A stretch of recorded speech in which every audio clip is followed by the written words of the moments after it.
pasti berlalu, menerpa hidupmu. Bersabar dan berdoa pada Tuhanmu. Jangan menyerah.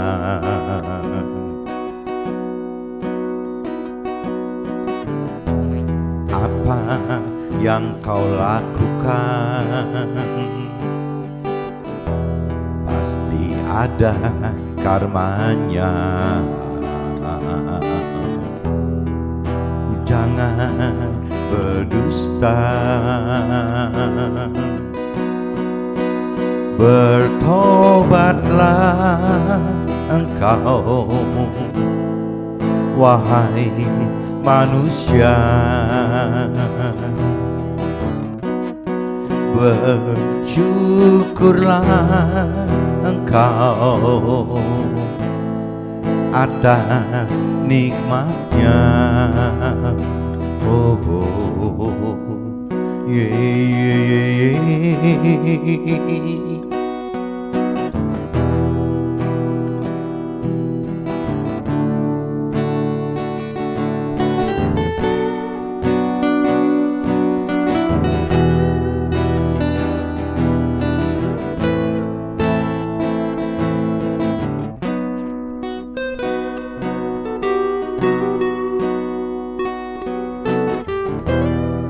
Hidup itu indah,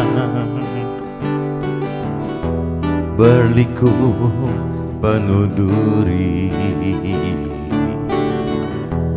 menjadi lebih baik itu tak mudah. Berjuanglah,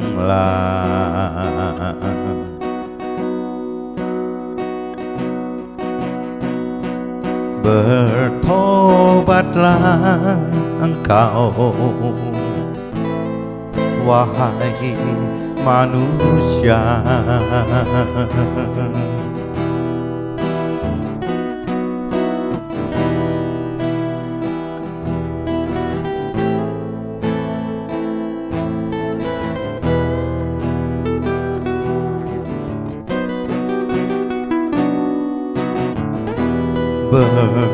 Bersyukurlah engkau atas nikmatnya.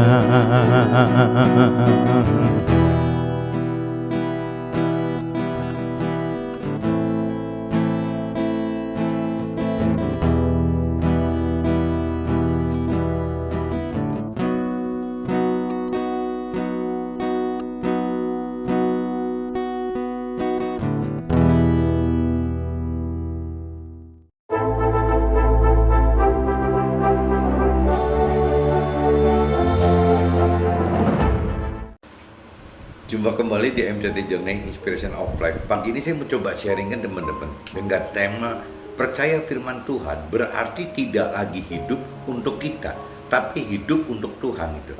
Jadi banyak pengertian yang salah teman-teman, bahwa percaya Tuhan, percaya Tuhan itu, percaya firman Tuhan itu ya seenaknya kita aja gitu, sesuai dengan pikiran kita, perasaan kita dan kehendak kita.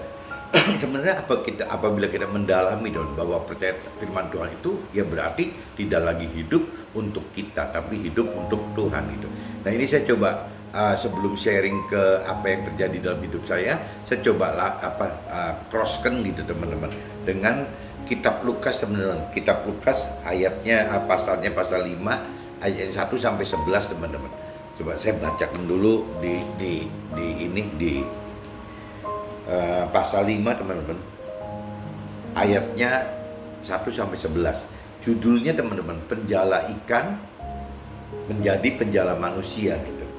Nah, pada suatu kali Yesus berdiri di pantai danau Genesaret, sedangkan orang banyak mengerumuni dia hendak mendengarkan firman Allah gitu. Ia melihat dua perahu di tepi pantai, nelayan-nelayannya telah turun dan sedang membasuh jalannya. Ia naik ke dalam salah satu perahu itu, yaitu perahu Simon, dan menyuruh dia supaya menolaki perahunya sedikit jauh dari pantai. Lalu ia duduk dan mengajar orang banyak di atas perahu gitu. Setelah selesai berbicara, ia berkata kepada Simon, "Bertolaklah ke tempat yang dalam dan tebarkanlah jalamu untuk menangkap ikan." Nah, Simon menjawab, "Guru, telah sepanjang malam kami bekerja keras dan kami tidak menangkap apa-apa. Tetapi karena engkau menyuruhnya, aku akan menebarkan jalannya." Jadi Simon karena taat gitu perintah dan peraturan gurunya gitu, akhirnya ya dia turuti perintahnya gitu, perintah gurunya gitu. Nah, dalam hal ini teman-teman, kalau kita bicara perintah kita gitu, kalau waktu itu Yesus terhadap Simon itu, sebenarnya kalau Yesus itu kan kalau diartikan saat sekarang gitu, kita kan nggak ketemu secara fisik dengan Yesus gitu.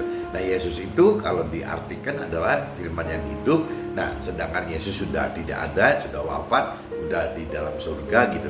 Nah, akhirnya ya firmannya menjadi firman yang di kitab suci kita teman-teman, yang sekarang gitu. Jadi kalau buat saya pribadi, Yesus adalah firman yang hidup saat ini yang ada di firman Tuhan.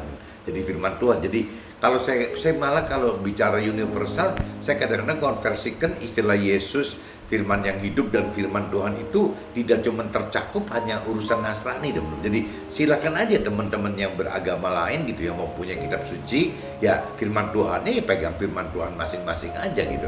Cuman kalau buat saya pribadi diandaikan ya firman Tuhan gitu. Jadi apa yang diperintahkan oleh Tuhan ya itu namanya firman Tuhan yang kita harus taati untuk lakukan gitu. Meskipun untuk masing-masing agama kan kitab sucinya beda dan firman Tuhannya beda teman-teman. Saya percaya semua sama baiknya gitu. Jadi ya memang tinggal problemnya kita mau hidup nggak sesuai dengan firman Tuhan. Jangan hidup dengan pikiran, perasaan dan kehendak kita sendiri, nanti jadi kacau semua teman-teman. Kita belajar hidup bagaimana melakukan hidup dengan apa yang perintah dan peraturan dalam firman Tuhan yang ada untuk masing-masing kita gitu. Jadi untuk Nasrani ya kita pegang Alkitab, untuk yang Islam Muslim gitu pegang Al-Quran. Nah, untuk yang agama-agama lainnya masing-masing punya kitab suci ya kita pegang itu saja gitu, daripada kita pegang pikiran perasaan kehendak kita yang tidak tahu juntrungnya gitu, tidak tahu arahnya mesti bagaimana gitu. Nanti akhirnya takut tersesat teman, menyimpang daripada firman Tuhan yang perintah dan peraturkan gitu. Nah, jadi seperti itu. Simon menjawab, "Guru, telah sepanjang malam kami bekerja keras dan kami tidak menangkap apa-apa, tetapi karena engkau menyuruhnya, aku akan menebarkan jalannya juga gitu." Dan setelah mereka melakukannya, mereka menangkap sejumlah besar ikan sehingga jalan mereka koyak gitu. Padahal udah semalaman si Simon itu coba menjalan nggak dapat satu ekor pun. Tapi begitu Yesus yang perintahkan untuk coba gitu dan Simonnya taat, ya akhirnya malah banyak sekali yang didapat gitu, sejumlah besar ikan sehingga jalan mereka malah mulai koyak gitu. Lalu mereka memberi isyarat gitu kepada teman-temannya di perahu yang lainnya supaya mereka datang membantunya, dan mereka itu datang lalu mereka bersama-sama mengisi kedua perahu itu dengan ikan hingga hampir tenggelam saking banyaknya ikan gitu. Ketika Simon Petrus melihat hal itu, ia pun tersungkur di depan Yesus dan berkata, "Pergilah daripadaku karena aku ini seorang berdosa." Jadi Simon itu merasa rendah diri banget gitu ya. Kok hebat banget yang namanya Yesus itu merintahkan gini, bisa yang semalaman menjala satu ekor pun nggak dapat, kok bisa ada mujizat ikan segitu banyak sampai satu perahu pun tidak muat gitu untuk memuat tangkapan ikan itu gitu. Sebab ia dan semua orang yang bersama-sama dengan dia takjub oleh karena banyaknya ikan yang mereka tangkap. Demikian juga Yakobus dan Yohanes, anak-anak Zebedius yang menjadi teman Simon gitu. Kata Yesus kepada Simon, "Jangan takut, mulai dari sekarang engkau akan menjala manusia." Nah, malah Yesus katakan tugasnya Simon itu bukan cuma menjala ikan, tapi akan dirubah menjadi menjala manusia gitu. Dan sesudah mereka menghela perahu-perahunya ke darat, mereka pun meninggalkan segala sesuatu lalu mengikut Yesus gitu. Nah, ini ketaatan mereka ini yang membuat mereka jadi mau ikut Yesus gitu. Nah, bagaimana dengan hidup kita? Nanti coba kita sharingkan gitu. Nah, ini coba saya crosskan dulu teman-teman sebelum masuk ke sharing. Saya coba cross kitab Lukas pasal 5 ayat 1 sampai 11 ini saya cross dengan kitab 2 Korintus teman-teman. Coba teman-teman cari kitab 2 Korintus teman-teman, kitab 2 Korintus pasalnya pasal 5 teman-teman. Pasalnya pasal 5 ayatnya 11 sampai 21 gitu. Nah, di sini saya coba cross dengan penjala manusia. Penjala manusia berarti kan bagaimana kita ditugaskan melayani gitu. Firman Tuhan katakan kita sebagai penjala manusia berarti bagaimana kita memberitakan manusia-manusia lain sesama kita agar terjala mendapatkan keselamatan teman-teman. Intinya itu teman-teman. Nah, ini judulnya pelayanan untuk perdamaian gitu di perikopnya gitu. Nah, kami tahu apa artinya takut akan Tuhan. Karena itu kami berusaha meyakinkan orang. Bagi Allah, hati kami nyata dengan terang dan aku harap hati kami nyata juga demikian bagi pertimbangan kamu gitu. Dengan ini kami tidak berusaha memuji-muji diri kami sekali lagi kepada kamu, tetapi kami mau memberi kesempatan kepada kamu untuk memegahkan kami supaya kamu dapat menghadapi orang-orang yang bermegah karena hal-hal lahiriah bukan batiniah gitu. Jadi kalau kita bicara rohani itu kemegahannya beda teman-teman dengan kebahagiaan yang sifatnya lahiriah atau dan bukan batiniah gitu. Jadi kalau rohani lebih lari ke batiniah, tapi kalau bicara duniawi ya lebih lari ke lahiriah. Nah, banyak orang yang berbangga diri dengan kesusahan duniawinya dibanding bagaimana hidup dengan sasaran keselamatan akhirat gitu. Nah, sebab jika kami tidak menguasai diri, hal ini adalah dalam pelayanan Allah, dan jika kami menguasai diri, hal ini adalah untuk kepentingan kamu gitu. Sebab kasih Kristus yang menguasai kami, karena kami telah mengerti bahwa jika satu orang sudah mati untuk semua orang, maka mereka semua sudah mati gitu. Jadi kalau prinsipnya Nasrani teman-teman, bahwa yang namanya Tuhan mengizinkan Yesus mati di kayu salib, itu kan seperti karya penebusan teman-teman. Jadi Tuhan Allah yang menebuskan kita itu melalui melalui Yesus yang disalib disalib wafat di kayu salib gitu. Nah, itu istilahnya karya penebusan yang Tuhan berikan untuk kita. Jadi akhirnya Yesus yang dikorbankan gitu. Nah, tapi kalau dengan satu orang, maksudnya Yesus dikorbankan gitu, sudah mati untuk semua orang, maka mereka semua sudah mati gitu. Jadi kita ini yang memang percaya dan mengaku bahwa Yesus sudah menebus, Tuhan Allah melalui Yesus sudah menebus kita, ya berarti satu Yesus itu untuk nebus semua gitu. Nah, berarti kebalikannya maka mereka semua sudah mati, diidentikan seperti itu teman. Jadi kalau kita mengaku dan kita percaya bahwa kita ini sudah ditebus Tuhan Allah dengan Yesus di kayu salib, ya kita mesti tahu bahwa kita ini sudah mati teman. Kita ini seolah sudah mati. Kalau tidak ada karya penebusan Yesus, Tuhan Allah ngatur Yesus yang menebus, itu kita juga tetap mati, teman. Karena dalam arti kata mati di sini mati rohani, karena tidak mungkin ada orang yang bisa masuk ke dalam surga gitu. Pasti semua masuk neraka. Karena tidak ada yang akan mampu gitu. Tidak akan ada yang mampu untuk memikul dosa gitu. Jadi pasti maksudnya di sini ya kembali di alam rohaninya, bukan dalam arti kata di dunianya gitu. Di alam rohaninya itu ya kalau kita tidak Tuhan Allah tidak mengutus Yesus untuk menebus kita, ya kita sudah mati. Nah, ini pengertian ini harus kita camkan dulu teman-teman, bahwa meskipun kalau dalam realitanya saya pribadi terima Tuhan juga tidak dijelaskan seperti ini gitu loh. Jadi ya cuman sekedar bagaimana kalau ikut terima Tuhan ya berarti diselamatkan.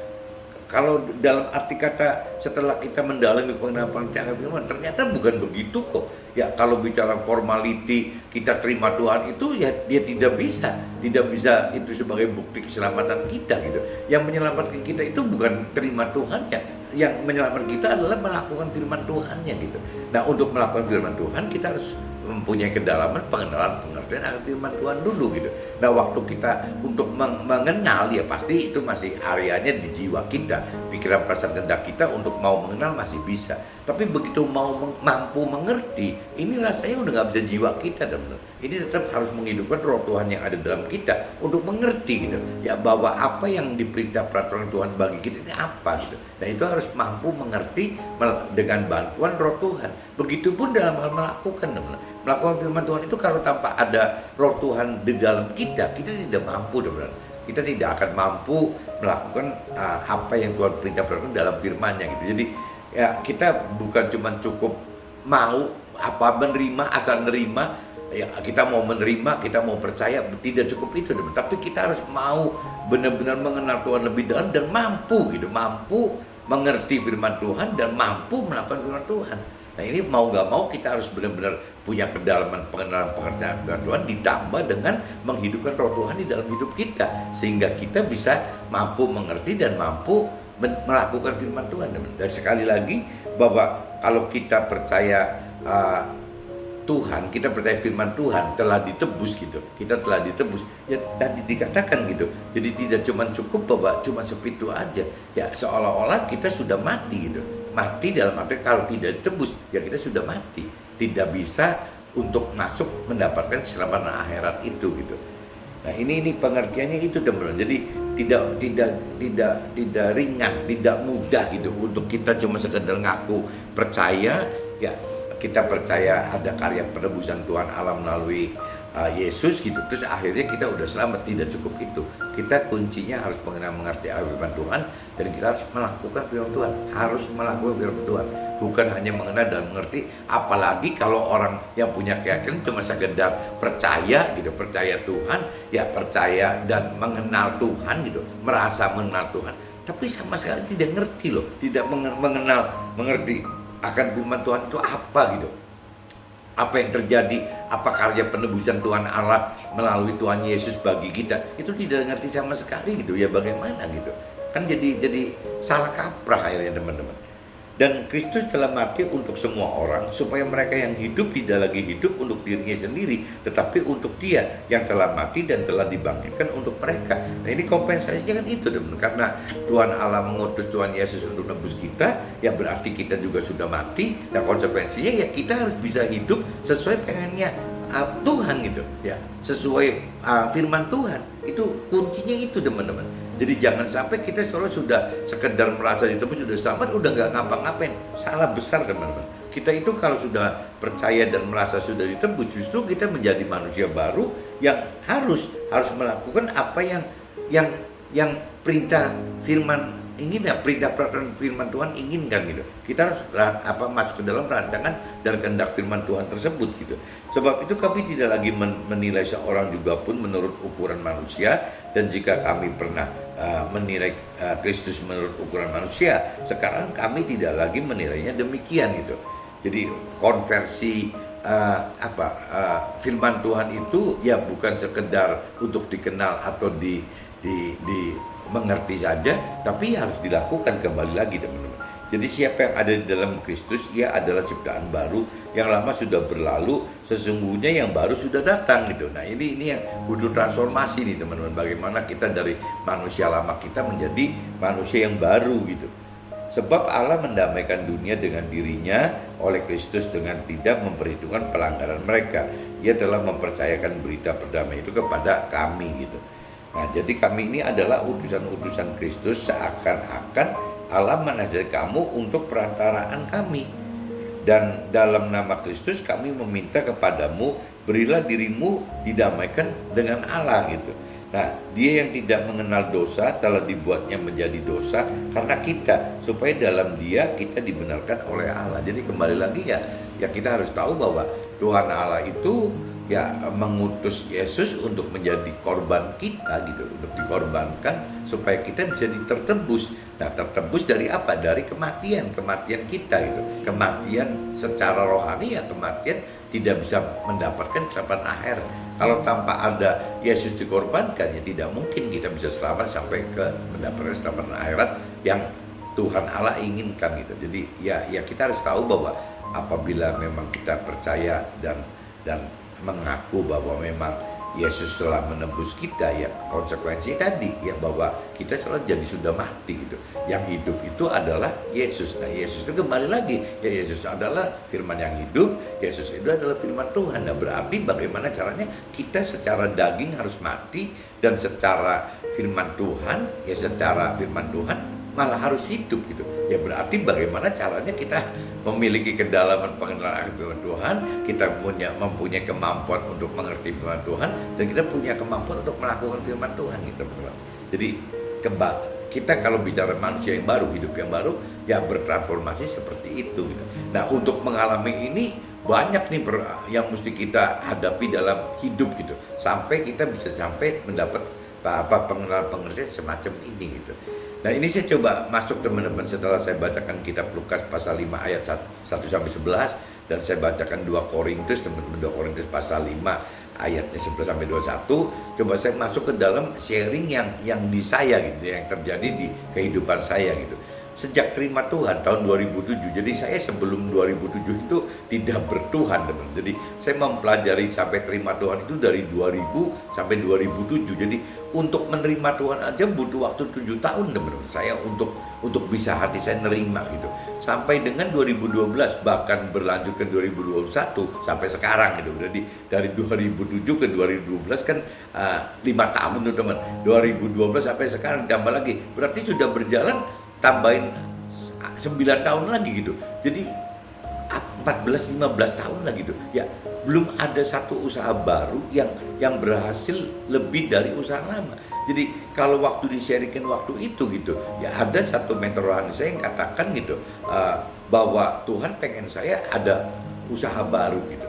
Ya, mentor rohani ini mengatakan seperti itu, bernubuat gitu. Atau saya nggak ngerti apakah memang bernubuat atau punya keinginan dari jiwanya gitu ya. Itu seolah-olah nanti Tuhan pengen saya ada satu usaha baru di luar usaha lama saya gitu. Tapi kalau saya tungguin sampai sekarang teman-teman, yang nggak terjadi gitu, nggak ada usaha baru, yang ada ya cuma usaha lama. Tetapi tidak dapat dipungkiri, belajar hidup dengan dengan taat, belajar mengenal dan mengerti serta melakukan firman Tuhan akan selalu Tuhan cukupi walaupun tanpa diberi kelimpahan oleh karena sukses gitu. Jadi yang saya rasakan yang nggak bisa dipungkiri itu waktu usaha baru itu nggak pernah keluar gitu, tapi usaha lama saya terus Tuhan cukupi terus gitu. Ya meskipun saya tidak fokus ke usaha lama saya, tapi usaha lama saya itu tetap berjalan gitu, berjalan dengan ya bukan kelimpahan, kecukupan, dalam kondisi cukup gitu. Nah ini saya baru belakangan mengerti kenapa Tuhan waktu kita belajar cuma sekedar memberi kecukupan gitu. Ya kalau tidak cukup takutnya kita jadi menyimpang gitu. Jadi memang ada teori seperti itu teman-teman. Jadi kembali lagi bahwa belum tentu teman-teman maksudnya usaha baru itu bentuknya seperti usaha yang sifatnya duniawi saja gitu. Ya, contohnya kayak tadi cerita di kitab Lukas pasal 5 ayat 1-11 kan yang cerita si Simon itu gitu. Nah Simon itu bukan menjadi penjala ikan, ya malah dirubah menjadi penjala manusia gitu. Jadi kalau bicara secara duniawi, ya bagaimana Simon menjadi penjala ikan yang sukses itu. Tapi kalau bicara secara rohani, ya berarti bagaimana menjadi penjala dalam bentuk penjala manusia. Penjala manusia adalah maksudnya menangkap manusia ya dengan caranya bagaimana memberitakan kebenaran firman Tuhan sehingga mereka diselamatkan gitu. Intinya gitu teman-teman. Jadi beda antara penjala ikan secara duniawi, penjala manusia secara rohani gitu. Nah ini si Yesus ini pengen jadikan Simon sebagai penjala manusia, bukan penjala ikan gitu. Nah mungkin apa yang saya alami juga sama. Jadi mentor rohani itu meskipun katakan ada usaha baru, tapi kalau saya lihat sampai ini hari, ya mungkin usaha baru itu ya pengertian saya dalam arti kata rohani gitu. Ya tidak bisa dipungkiri 2021 hari ini gitu. Ya pengenalan pengertian akan firman Tuhannya lebih dalam dibanding waktu awal-awal gitu. Dan makin mengenal dan mengerti pengennya Tuhan seperti ini, makin mengenal dan mengerti meskipun masih harus raba-raba terus karena memang cara kerja Tuhan ya harus seperti itu teman-teman. Ya bagaimana dengan ngadepin masalah ya kita akan terus dibawa ke dalam pengenalan pengertian yang lebih dalam dan bagaimana meningkatkan iman kita gitu.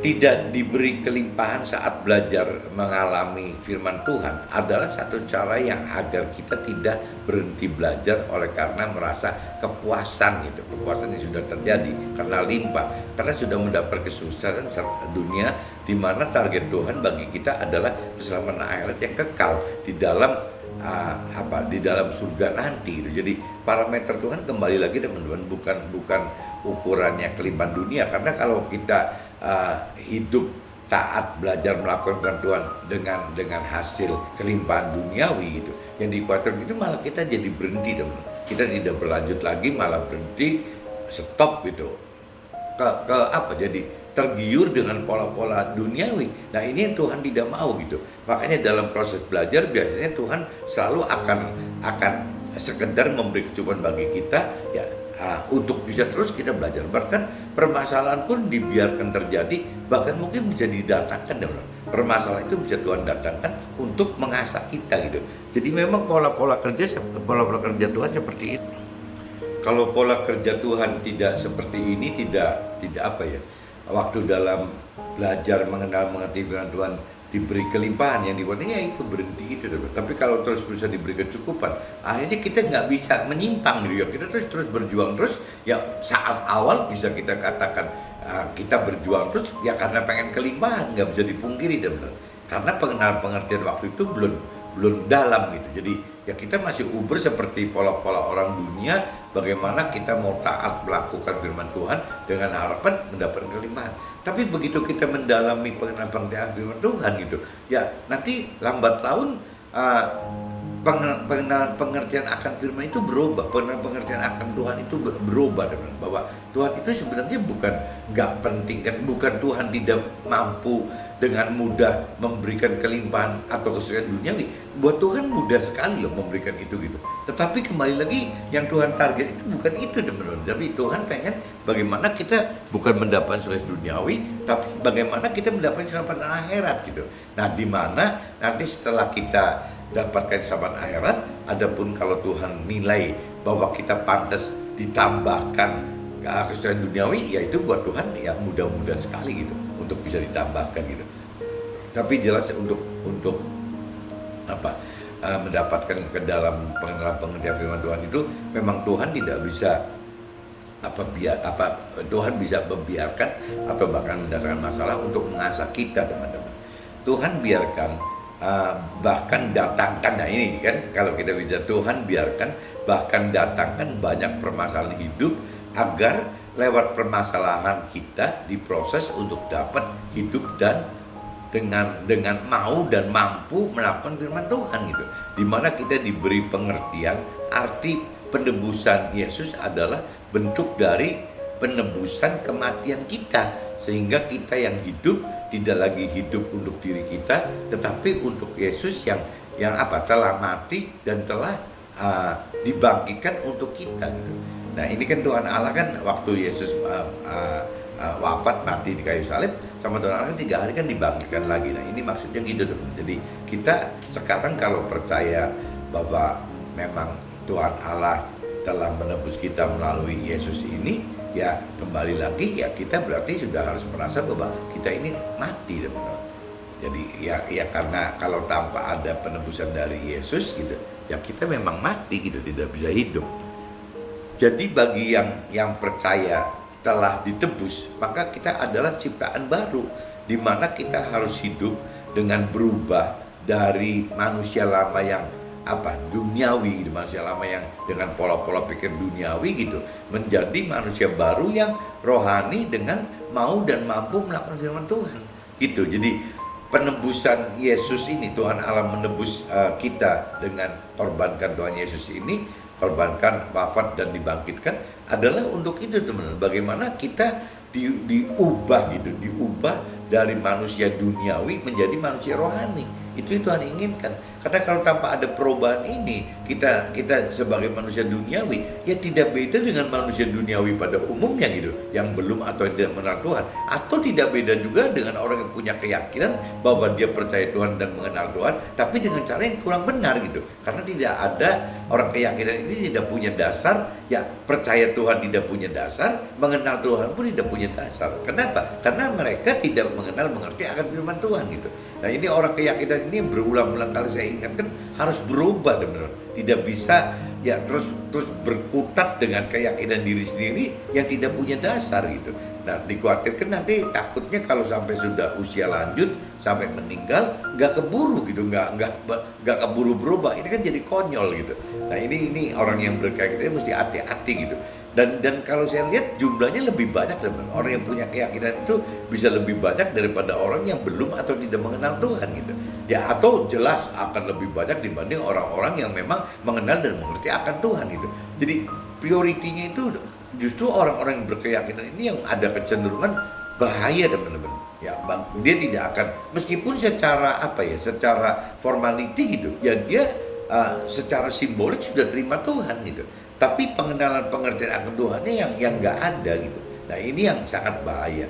Dan yang kasihan sekali apabila saat itu mentor-mentor rohani mereka gitu ya, orang yang punya keyakinan itu tidak menjelaskan loh ya bahwa yang tadi dikatakan bahwa apabila kita terima Tuhan ya berarti gitu ya, kita seolah-olah harus tahu bahwa Tuhan Allah itu mengorbankan Yesus di korban kayu salib itu untuk menebus kita. Minimal harus tahu itu gitu. Ya sehingga kita ini mesti menjadi manusia yang baru. Nah ini yang tidak ditekankan teman-teman. Yang penting cuman mentor rohani cuman arahkan kita untuk bisa terima Tuhan, sudah happy gitu. Nah terima Tuhan itu untuk apa gitu ya?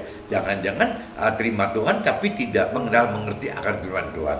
Ya kalaupun mengerti firman Tuhan, jangan-jangan tidak melakukan firman Tuhan. Nah ininya nggak di-push gitu ya, ditekankan bahwa ya bukan cuma sekedar terima Tuhan aja, tapi ya ini syaratnya itu harus lebih dalam mengerti firman Tuhan, lebih mampu untuk mengerti dan melakukan firman Tuhan. Ujungnya harus ke situ kan. Tidak bisa cuma sebatas terima Tuhan udah happy gitu. Ya terima Tuhan berarti udah selamat. Nah, ini kan konyol sekali teman-teman. Jadi kalau buat saya nggak tahu yang saya alamin seperti itu gitu. Jadi waktu saya terima Tuhan pun tidak ada guidance yang dalam gitu. Ya akhirnya ya saya cuma mencari sendiri. Ya artinya apa sih? Nah ini dengan sharing dengan mentor-mentor rohani yang banyak, akhirnya yang mendapat pengertian yang harusnya seperti ini gitu. Harusnya dari awal mula gitu kita bicara ditanya terima Tuhan atau enggak, ya harus ada penjelasan yang detail gitu. Supaya kita jadi ngerti setelah terima Tuhan harus apa gitu.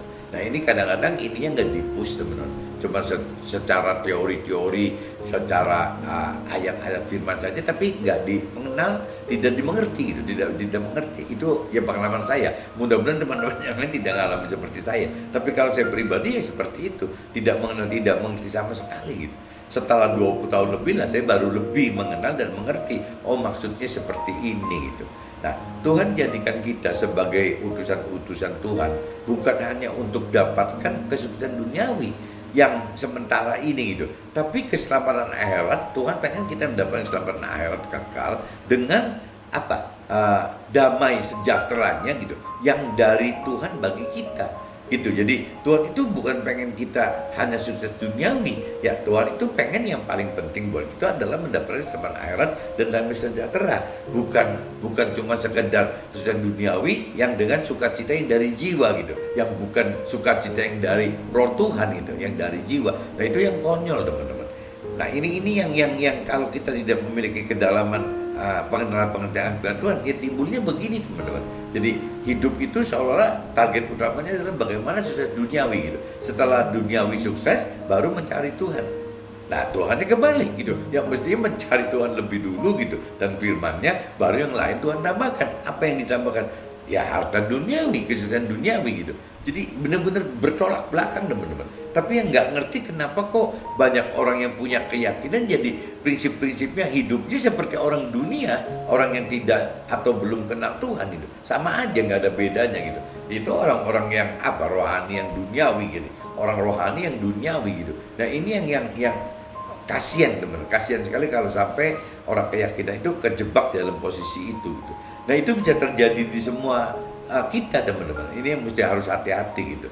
Nah, tidaklah mudah untuk dapat percaya dan mau serta mampu melakukan firman Tuhan jika Tuhan tidak beri kasih karunia bagi kita selama daging kita yang berupa pikiran dan perasaan serta kehendak duniawi kita masih dominan itu. Jadi tidak mudah teman-teman untuk bisa tidak mudah untuk bisa melakukan firman Tuhan apabila kedagingan kita gitu, hal-hal duniawi kita tidak mati teman-teman. Ya ini yang repot gitu. Nah, urusan duniawi ini kan adanya di pikiran, perasaan dan kehendak kita teman. Jadi kalau kita tidak bisa mematikan pikiran, perasaan, kehendak kita, ya berarti kemauan nafsu-nafsu dunia gitu. Ya kalau istilah rohaninya nafsu daging kita tidak bisa mati teman-teman. Ya melemah pun tidak, apalagi mati gitu. Melemah pun tidak gitu. Nah ini satu-satunya jalan ya itu mesti ya kalau sampai kita pengertiannya masih nggak nyandak ya Tuhan katakan, firman Tuhan katakan ya kita berdoa minta kasih karunia dari Tuhan teman-teman. Bagaimana kita secara benar-benar dari hati gitu ya kita minta ya Tuhan beri kasih karunia pada kita agar kita bisa bisa mengenal dan mengerti apa sih yang Tuhan perintah peraturkan bagi kita gitu. Kalau tanpa ada kasih karunia kadang-kadang juga susah teman, susah untuk mengenal mengerti akan ini. Nah meskipun kita yang sudah mengalami lebih mengenal dan mengerti lah, ya minimal ya kita harus memberitakan ya itu seperti yang tadi di kitab Lukas pasal 5 ayat 111 itu, bagaimana caranya Simon tidak cuma menjala ikan tapi ya Yesus pengen Simon ya menjala manusia dalam arti kata kalau buat kita ya bagaimana memberitakan gitu. Kita sebagai pengusaha ya kalau sebagai mentor rohani bagaimana mengajarkan teori-teori rohani yang dengan benar gitu.